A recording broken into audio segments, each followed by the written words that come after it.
Very good morning, everyone who's on the call with us right now. Welcome to HRnetGroup's first half-year results and announcement webinar. My name is Fazlin, Communications Leader for HRnetGroup, and on behalf of everyone in the team, we're happy that you're able to join us today. To share with you the latest numbers and updates, I've got with me our CFO, Jennifer Kang. Hello. Our Executive Director and Chief Legal Officer, Adeline Sim. Hi. And as a special treat, we've also got our group business leaders, Jamie Lim from People Search. Hi. And Jaislyn Chua from Recruit First. Hi, everyone. Okay, and so to start things off, Jennifer will take you through our performance for the first half year. Over to you, Jennifer. Thanks, Faz. Good morning, everyone. There is a beautiful book that was just launched in Singapore recently. It is entitled 不变的,一样的, which I will translate to Singlish as no change, same, same. The book illustrated that even though there were so many changes that we have made to our daily lives as a result of the pandemic, we can still live well once we adapt to the new norm. And today, I am delighted to share with you that at HRnetGroup, the tenacity of the human spirit, which is in our DNA, is also 不变的,一样的, no change, same, same. Even as the market has moved, our clients' needs have changed, and the shape and form of recruitment services have shifted.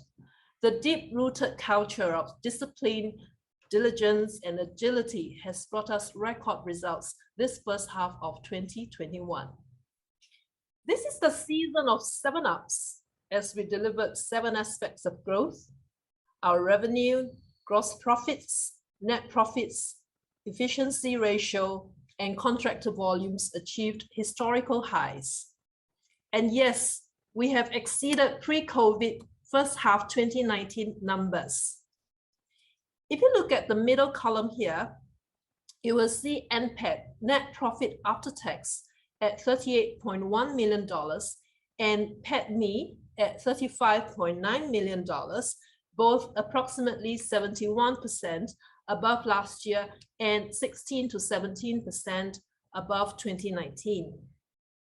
Efficiency ratio, being EBITDA over GP, was at 59.8% against 50.4% last year and 54.7% in 2019. Ours is one of the highest in the global recruitment industry. If you look at the left column, you see revenue at $275 million, which is 30.8% above last year and 29.4% above 2019. Gross profit at $81.8 million is 31% above last year and 11.3% above 2019. Finally, the right side, business volume. The business volume of our flexible staffing business achieved a new high of 17,123 contractors this June, compared to 11,639 last June, up 47.1%. Professional recruitment business rose by 215 jobs as we delivered 3,760 placements compared to 3,545 last year. We are covered by 5 stockbroking houses, and 4 of them issued recent reports. All are buy calls with target price ranging from 82.1 cents to $1. We note that market price crossed 83 cents recently. At halftime of 2021, we have already achieved 77% of the full year 2020's PATMI and 58 to 75% of the projections for 2021. It would be interesting to see how the share price pans out as we deliver our full year. Obviously, that will depend on how well our twin engines perform. Let me now go into the details. Net profit after tax, NPAT, at $38.1 million is a new record for us, having jumped 71.4% year on year. And as you can see, up 38% over the last half. Better than last year, better than pre-COVID. The profit margin of 13.8% is higher than the last three halves. This 13.8% is higher than most of the global recruitment firms that are listed elsewhere. Revenue by business segments. Our total business revenue grew by $64.8 million from $210 million to $275 million. Flexible staffing. Flexible staffing revenue reflects our margin and our contractors' pay. It increased by $55.5 million or 32%, mainly due to volume growth in the number of contractors from 11,000 plus last June to 17,000 plus this June. Professional recruitment revenue reflects our fee on the placement of talents for permanent positions. It rose $8.9 million or 25%, mainly because we placed more candidates in senior and niche positions that commanded higher remuneration, and partly because of the slight uptick of 215 jobs closed compared to a year ago. The outer ring of this chart reflects the first half 2021, and the inner ring reflects that of first half 2020. Our proportion of revenue between flexible staffing and professional recruitment has remained fairly similar at 83% and 16%. Revenue by geography. Our business performed strongly across the three regions: Singapore, North Asia, and the rest of Asia, for both twin engines and flexible staffing. Singapore, this is our home ground that contributed 70% of the revenue, out of which 64.4% relates to flexible staffing. In absolute dollars, revenue grew 23.8% as professional recruitment was up 25% and flexible staffing up 23.9%. North Asia saw revenue grow 43.8% to $72.5 million, with flexible staffing growth of 57.3% and professional recruitment 24.7%. Flexible staffing revenue grew very fast at 204% in mainland China, while Hong Kong and Taiwan continued the growth momentum of 99% and 36% respectively. Professional recruitment revenue rebounded strongly, especially in mainland China, where the growth was 35%, while Hong Kong 33% and Taiwan 21%. The rest of Asia had revenue grow 120% to Singapore dollars 10.4 million Singapore dollars, with contractor volume pickup notably strong in our flexible staffing businesses in Malaysia and Indonesia. Here comes our Happy Diamonds watch. Our business is where economic activity or the growth is, and there is a season and time for different sectors to do very well. Between 12 o'clock to 2 o'clock, you see healthcare life science contributing 26%.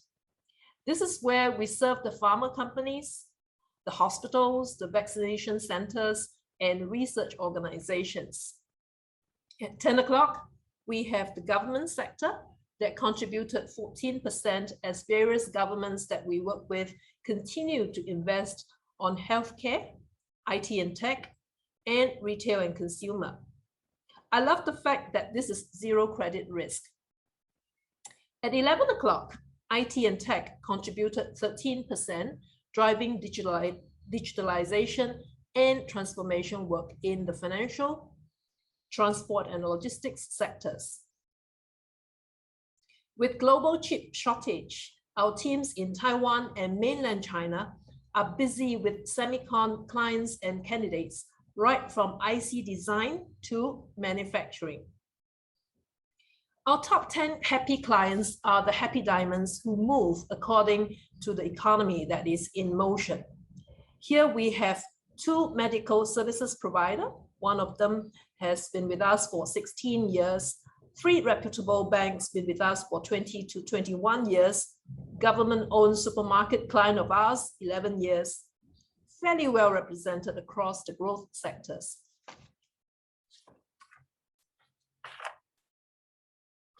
Our flexible staffing business has been growing very well.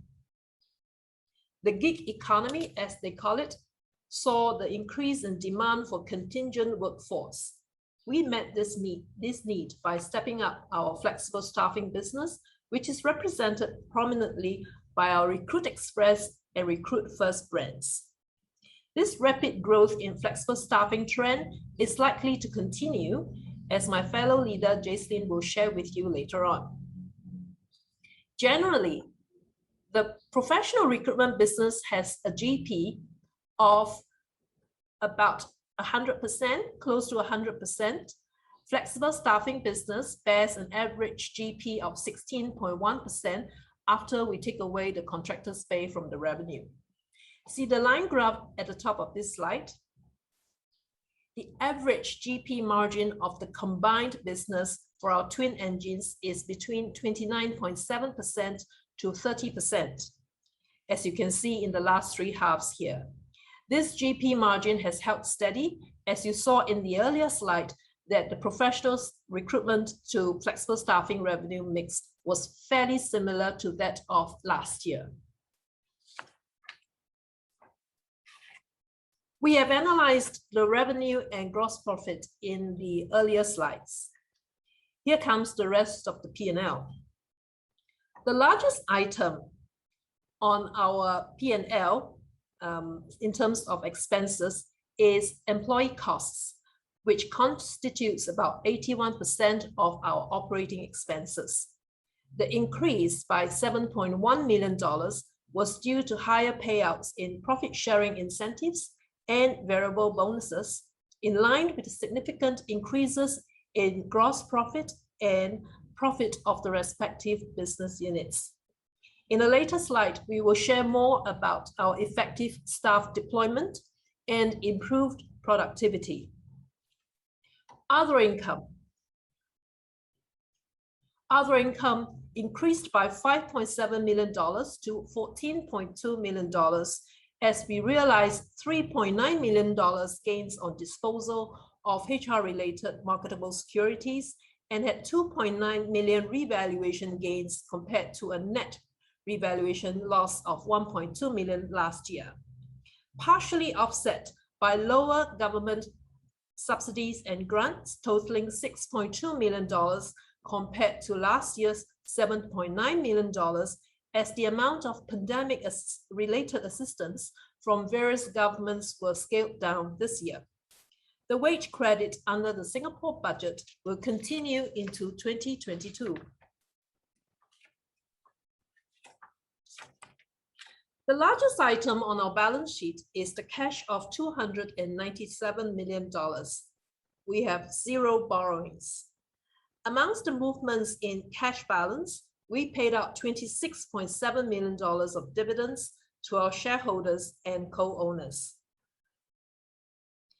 As sales continuously ramped up month on month towards June, our trade receivables stood at $113 million, which is an increase of about $47 million compared to last year, most of which is within credit terms. Other financial assets, current portion, increased by $11.3 million due to the net addition of HR-related marketable securities in our investment portfolio, while non-current part increased by 11 million Singapore dollars, made up of $6.8 million of market price movements of our investments in Staffline and Bamboos, and $4.1 million investment in an investment-grade quoted bond for better interest yield. Other payables and accruals increased by $12 million, mainly due to accruals of payroll, profit-sharing incentives, and variable bonuses. Deferred considerations increased by $1 million, mainly from the acquisition of shares in 3 subsidiaries from co-owners. productive workforce. If you look at the bottom of this slide, you will see that 81% of our people are sales employees. This high ratio is a reflection of our efficient deployment of human resources. Very few recruitment firms in the world today operate in such a lean manner. Credit goes to our co-ownership structure, where employees and co-owners operate the business as our own, with no indulgence in peripheral functions like drivers and secretaries. What measure gets done? Two ways our salespeople are measured on their productivity. PHC, as you can see here, refers to productive heart count. These are our sales employees whose GP are in excess of 3 times their payroll cost. The percentage of sales employees that are PHC went to a low of 51% in second half of 2019, but recovered gradually over last year and saw a sharp increase to 68% in first half 2021, which is back to the height of second half 2018. This strong recovery is experienced across all regions, 79% for Singapore, 62% for North Asia, and 66% rest of Asia. Our gross profit per sales employee is also at a record high, averaging $120,000 for first half. Use of IPO proceeds. This half year, we only used $3.1 million in subscribing for additional shares in Staffline, which did an equity raise to repair their balance sheet. According to the first half trading update, Staffline is now heading for better performance.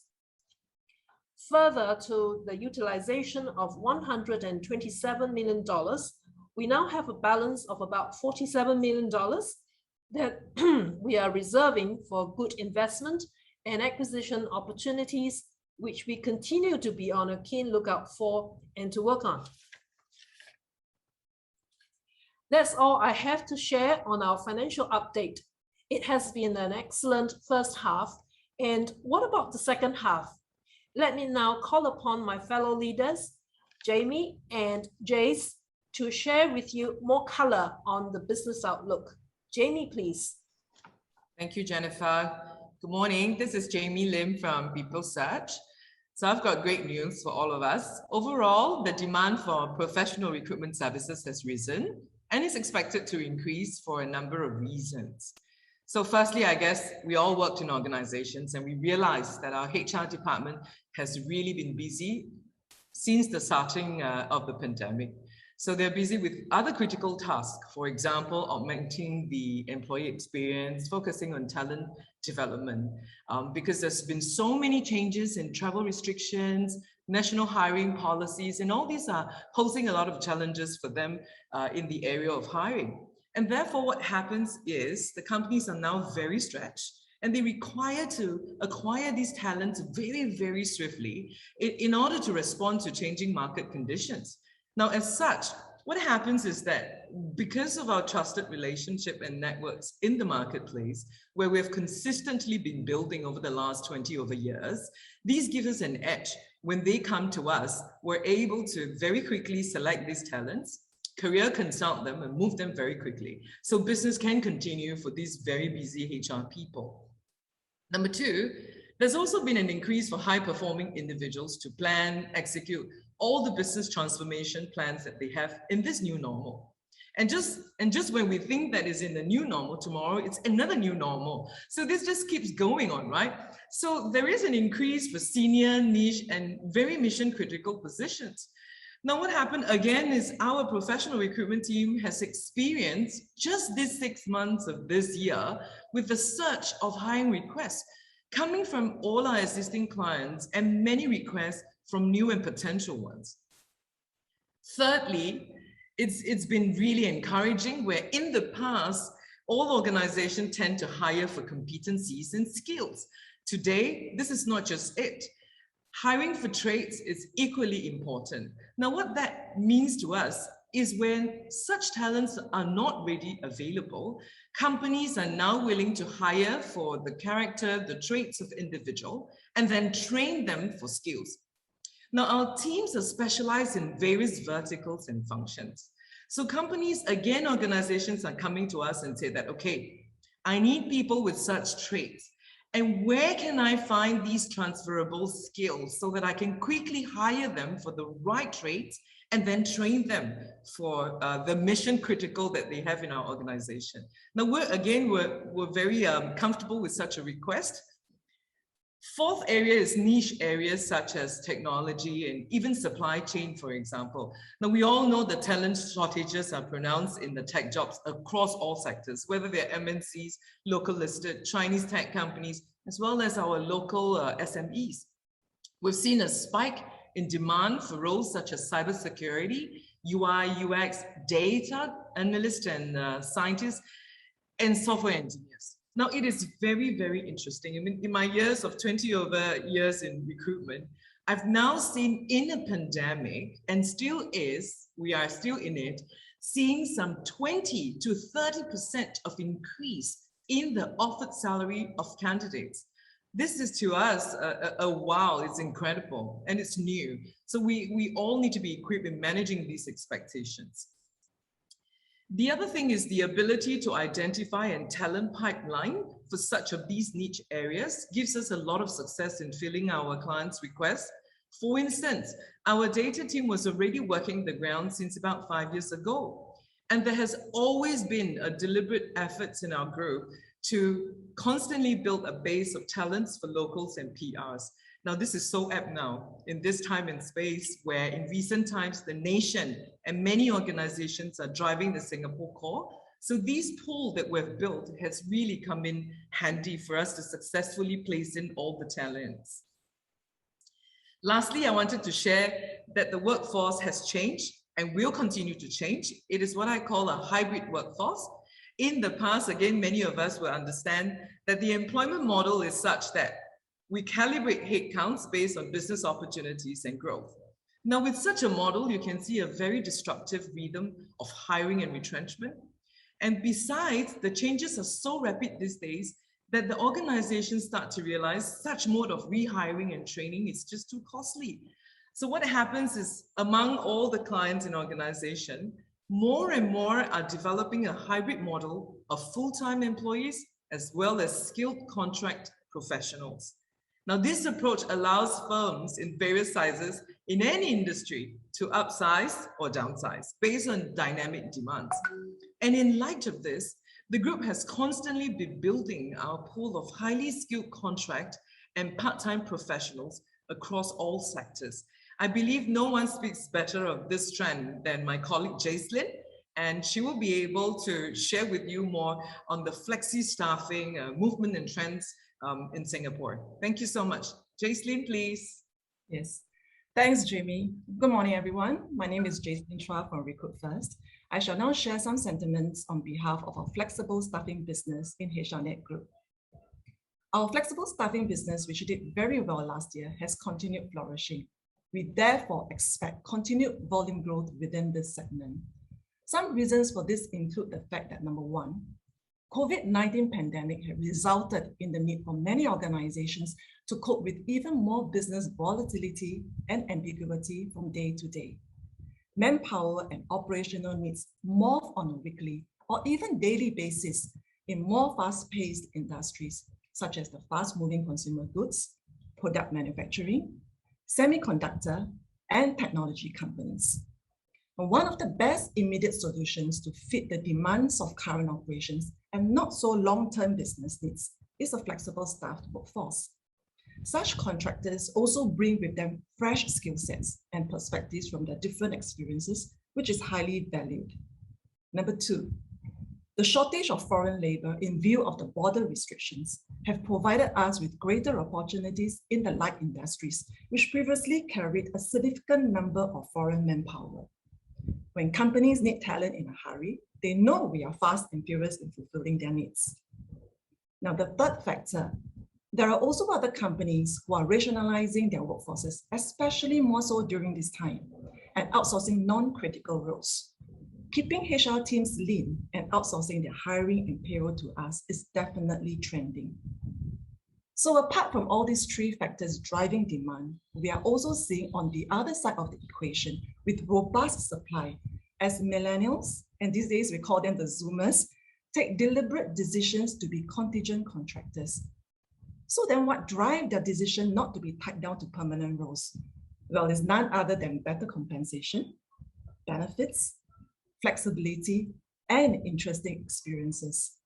It is no longer shunned or taboo to be called contractors these days. Therefore, we are getting good supply to match the strong demand.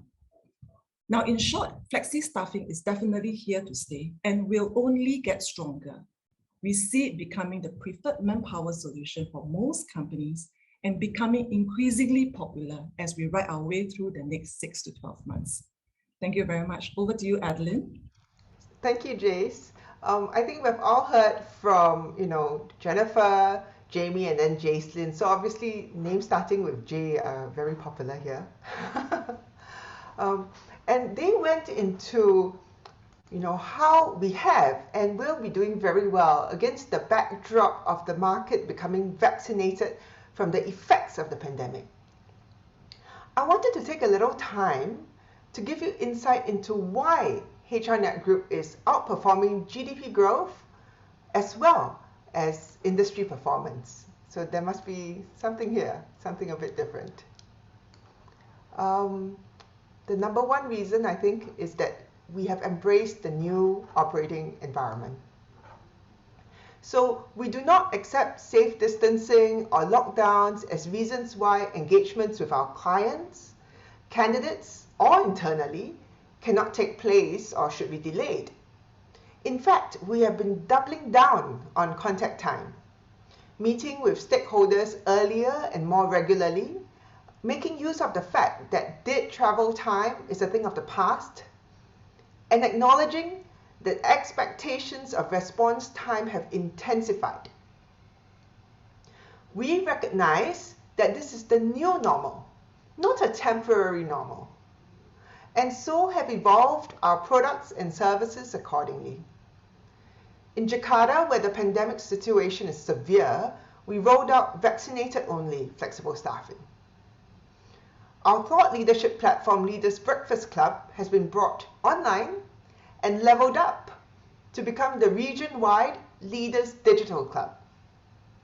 With video conferencing the default method of communication, we tap on the great benefits of bringing multi-city teams together at a fraction of the cost.